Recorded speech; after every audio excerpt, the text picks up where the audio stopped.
Hey you guys, it's Mike here from Ace Podiatry. Today we're just going to do a quick run through just on the Asics metarun. Now this premium guidance shoe is obviously a lot more expensive than your average Kano and everything like that, and I'm just going to tell you why today and how it feels, just to give you an idea of what to look for when you do go out and buy it. Now straight away when you take this out of the box, you can see that this is kind of the next level Asics. It's got a lot more technology and everything put into it than a lot of the other shoes. It is quite stripped down, so in terms of the Kano does tend to have a lot more extra cushioning, and it just seems like there's a lot of unnecessary stuff that's been put into it. So straight away when you put this on, it does feel a lot nicer just around the foot, and especially around the back where it has got the memory foam. One thing that I did notice as well is with the new foam through there is a lot lighter, but also it does feel quite spongy. I mean, not as spongy as your kind of Asics Boost type thing, but it still is spongy through the front and it is quite responsive. I did like that about it, but also through the base, you've got basically the different type of material running through the outside, through the forefoot as well.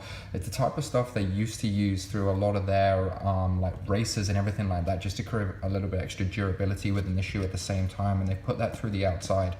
Now I've seen a lot of people on the reviews have put down that this does create sort of a tapping noise and is quite noisy when you're running, which it is just from the fact that it's firmer through there just to create that durability once again. But in terms of the ride, doesn't mess with the cushioning whatsoever, so that's absolutely perfect. In terms of your support and everything, like, it does give you a fair bit of support through the midfoot, which is absolutely perfect, especially for my type of foot that does moderately roll in. You kind of want this shoe, if your foot does sort of pronate in a touch, not by too much and isn't too flat, you kind of want something a little bit more supportive, I think, through there. The offset from the front to the back is also actually quite nice. A lot of the times I think with Asics and stuff, they do tend to feel quite flat. Even with the Kano, I still felt like that in the end was quite flat in comparison to your Brooks and like the new Nikes, where they're also the 12mm heel pitches, and Asics are stuck with the 10. Closest thing I'd say this kind of feels like would be a Nike Odyssey. I'm a big fan of the Nike Odyssey. The only issue I've had with that was the durability with it, which this basically kind of fixes and tends to, yeah, it will last a lot longer. Again, I mean, you're paying the extra money for it. It does feel a lot more premium. The fit through it, it does tend to be a little bit broader just through the forefoot, which I don't tend to mind at all.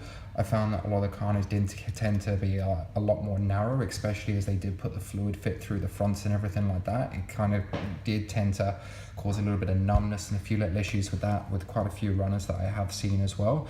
This kind of rectifies that once again. Although it's very supportive through the upper, it does have a little bit of extra width just through the forefoot.